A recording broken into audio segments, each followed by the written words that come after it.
Всем привет, на связи Нарго. И это вторая часть видео о создании костюма Кирин. В первой части мы рассмотрели, как был сделан парик и пояс. Посмотрите, если вы еще не видели. В этом видео я расскажу, как были сделаны все остальные части костюма, а именно наручи, поножи, все детали на руках, ногах, обувь, жилет, воротник, в общем, все остальное. Так что не будем затягивать и начнем. Что ж, продолжаем делать костюм электрического единорога. Рукава, гетры, набедренную повязку и жилет я сделала из кожзама под крокодила, который я купила на AliExpress. Как всегда, все началось с выкройки. Я раскроила детали и вырезала их. Также я вырезала черные полоски из другого кожзама, приклеила их на клей-момент и прострочила на машинке. Когда основа собрана, можно приступать к покрасам. Черным акрилом и влажной кистью я обвивающими движениями наносила краску на ткань. Здесь нет строгих инструкций, я красила все хаотично. Затем наполовину высохшую краску нужно убрать сухой салфеткой. Так я удаляю краску с поверхности, но она остается в щелях текстуры и тем самым выделяет ее. Затем сухой кистью с белой краской я закрашивала кожу. И немножко прошлась белой краской из аэрографа на границах мест между белым кожзамом и теми местами, которые я прокрашивала черным. Потом маленькой кистью я прокрасила некоторые жилки, чтобы сделать текстуру более хаотичной. И нанесла немного белого на черные полоски, чтобы они не казались инородными. Когда текстура готова, можно было сшивать гетры и рукава. Для рукавов я раскроила такую же деталь из другой ткани, чтобы сделать подкладку. Затем я соединила подкладку и лицевую часть между собой, сшив их на машинке сверху и снизу. Потом пришила искусственный мех. Мех я всегда пришиваю вручную, чтобы потом не убирать ворс меха из-под машинной строчки целый день. Мех я выбрала молочного цвета, как и волосы на парике и поясе, и чтобы цвет всех этих частей был одинаковым, я добавляла тени на мех по такой же схеме, как и на волосах, в предыдущем туториале. Сначала тенями для глаз, затем аэрографом. Также я затемнила аэрографом границу между кожзамом и мехом, чтобы было контрастнее. На гетры нужно было добавить декоративные швы. Для этого я сделала дырки, в которые продела мебельный шнур. И потом можно было вшивать подкладку, пришивать мех и затемнять его. Под конец осталось добавить декоративный элемент из мебельного шнура. Вуаля, теплые красивые рукава и гетры готовы. Переходим к деталям на верхней части туловища. Для топика я разметила на белой тянущейся ткани прямоугольник длиной равной полуобхвату под грудью и высотой где-то 13 см. Сшила топ по бокам, обработала верхние и нижние края. Бумажным скотчем я наметила узор, который хотела нарисовать, и оградила лишние места от попадания краски. Для прокрашивания я использовала акрил для ткани. После высыхания краски можно было удалять скотч. Я доделала узоры на топике и также затемнила топ сверху и снизу из аэрографа, чтобы он не был настолько ослепляюще белым по сравнению со всем остальным костюмом. То же самое мне пришлось сделать с самой неловкой частью моего костюма – белыми трусишками. На них я тоже нарисовала полоски голубым акрилом, а затем затемнила все аэрографом. И хотя вместе с остальным костюмом труселя смотрятся гармонично и не отличаются по цвету от топа, по отдельности они смотрятся, конечно, грязными. Да, мне никогда еще не приходилось пачкать трусы для косплея. Жилетка создавалась по такой же схеме, как и остальные кожзамные части. Я разметила ее, вырезала, прострочила, согнула края, прострочила их, чтобы они выглядели более аккуратно. Приклеила и пришила черные полоски.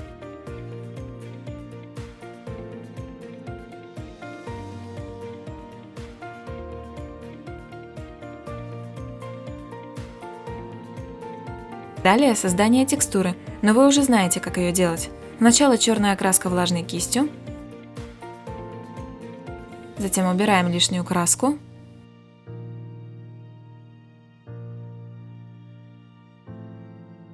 проходимся сухой кистью до тех пор, пока переход не станет плавным.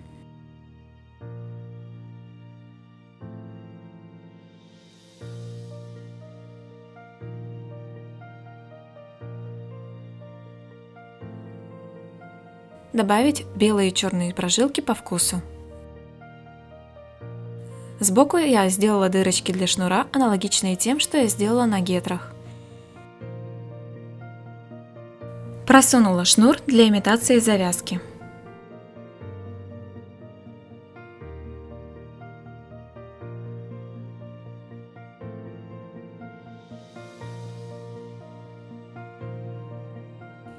Из более тонкой ткани я сшила такую же жилетку, вшила ее изнутри в качестве подкладки, чтобы жилет внутри выглядел аккуратно.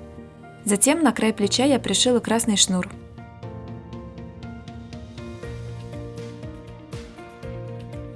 Осталось только пришить мех и затемнить его.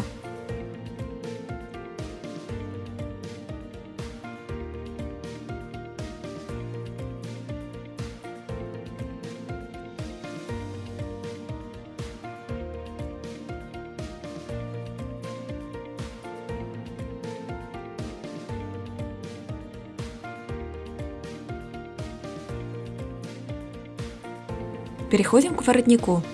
Я разметила его на 5-мм EVA фом, то есть EVA пенки, склеила швы на контактный клей. Сам воротник у меня получается разбит на две детали, большая часть на плечах и маленькая на шее.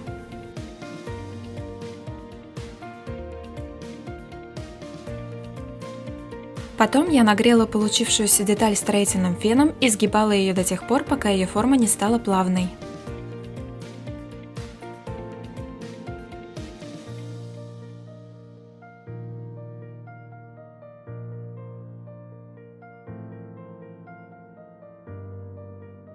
И также между разными этапами сборки я обрабатывала швы и скосы гравером. Я наметила белой ручкой узор и потом с помощью железной линейки и паяльника прожгла ровные полосы. В этом моменте нужно быть очень аккуратным и осторожным.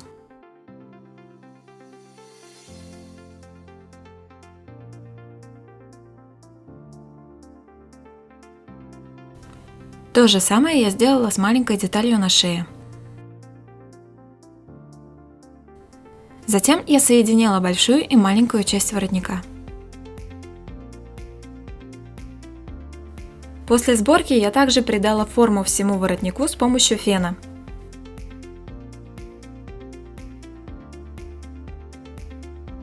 Добавила недостающие узоры.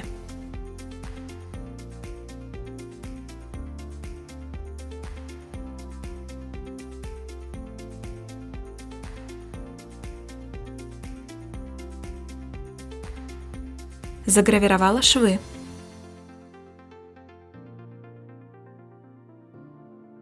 Загрунтовала швы акриловым клеем. Наконец можно было грунтовать жидкой резиной. Жидкая резина черного цвета также служила базой под покраску. Я высветлила серой краской из аэрографа полоски. Затем прокрасила красные детали акрилом.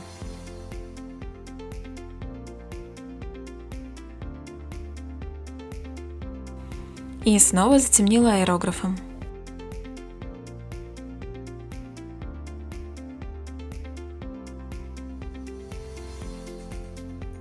На середину воротника я приклеила мебельный шнур на горячий клей. Края мебельного шнура очень сыпятся, поэтому я заклеила их моментом.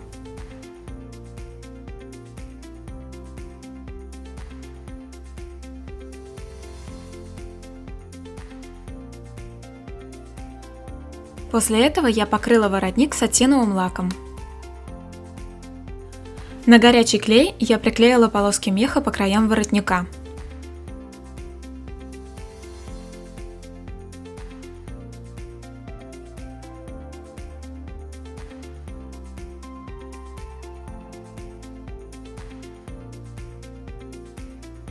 Подкрасила мех по уже испробованной схеме.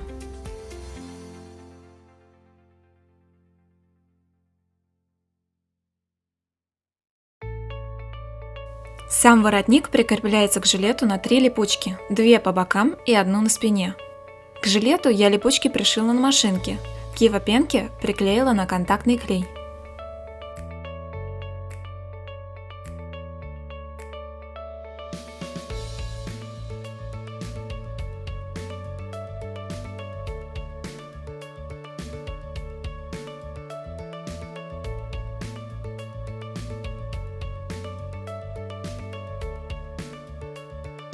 На середину воротника мне оставалось приклеить голубой камень. Его мне помог отлить Аоки. Он использовал прозрачный полиуретан и капельку синего красителя.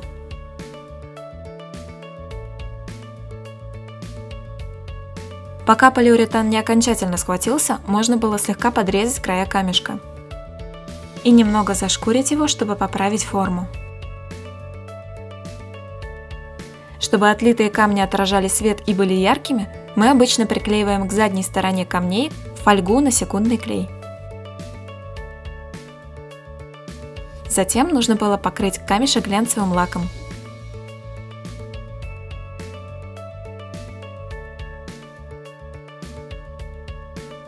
И, наконец, приклеить его к воротнику.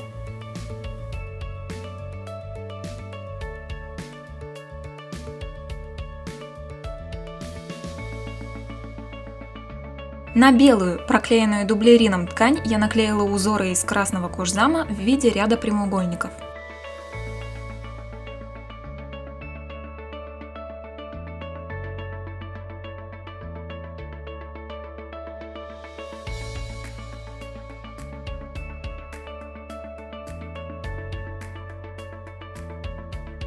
Я срезала лишнюю ткань и прострочила узоры на машинке.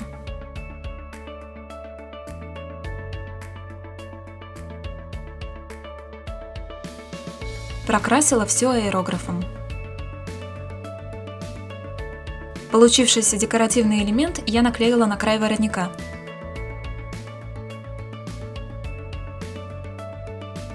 Также я пришила эти элементы на чулки на ногах. И, кстати, о чулках. Они с рукавами одинаковые по текстуре. Выкройку на чулки я сделала в виде вот такого зигзага шириной где-то 5 см. Я вырезала 7 таких частей из черной стрейчевой ткани, сшила их вместе. К сожалению, этот процесс у меня не заснят. Затем я подкрасила серым цветом из аэрографа зигзаги посередине, чтобы выделить швы. Подкрашивать приходилось изворотливо, прямо на себе, чтобы ткань всегда была в натянутом состоянии. Чтобы чулки не спадали, я пришила их прямо к колготкам 8D. Этого достаточно, чтобы выровнять текстуру кожи на ногах, но при этом, чтобы выглядело натурально и незаметно. Ну и самое главное, чулки не спадают.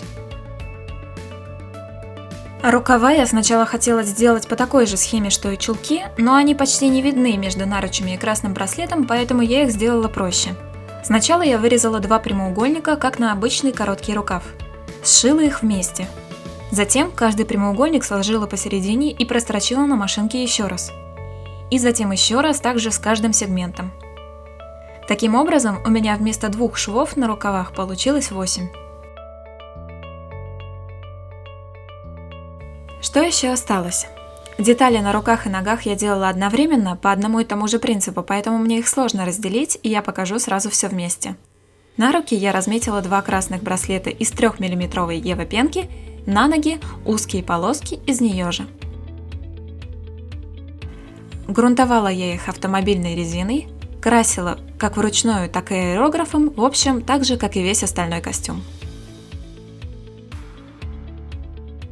На браслеты я наклеила имитации ремней, в которые продела пряжки.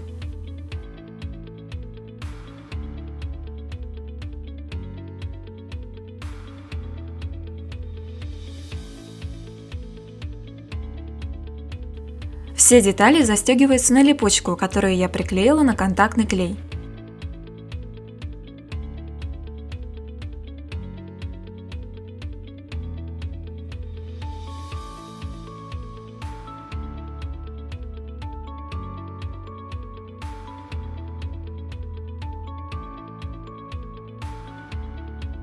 К самим чулкам красные ободки крепятся также на липучку.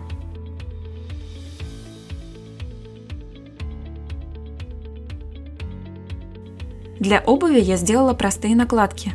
Чтобы сделать выкройку, я обмотала свою обувь фольгой, затем бумажным скотчем и маркером сделала разметки. Получившиеся детали я перенесла на Ева пенку 5 мм. Вырезала их, склеила на контактный клей, придала форму, нагрев ее феном. Немножко прошлась гравером, выжгла узоры паяльником, загрунтовала и покрасила и покрыла лаком. Также для обуви я сшила чехол, на который приклеила свои накладки. Чехол можно использовать на эту же самую обувь и для другого костюма. Например, эти же самые туфли я использовала как и для костюма Кирин, так и для White Mane. Я использовала стандартную выкройку перчаток, которой пользуюсь всегда. Ей следовать очень просто, достаточно разметить эти детали, сшить их между собой, соединив швы по цвету, как показано в выкройке. Я добавила разве что белые полоски на ладони и на большие пальцы. Также я вшила белые полоски в боковые швы перчаток.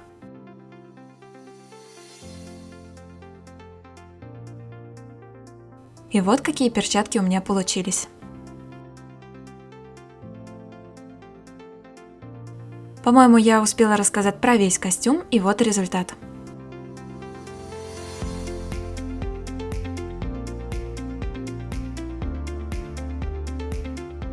И на этом пока все. Надеюсь, это видео было для вас интересным. Задавайте в комментариях вопросы, если они у вас остались, а также поддержите это видео лайком и репостом, если вы хотите видеть больше подобных туториалов в будущем. Ну, а на сегодня я прощаюсь. Пока! Все выкройки, которые я использовала в этом видео, доступны в моем магазине по ссылке в описании.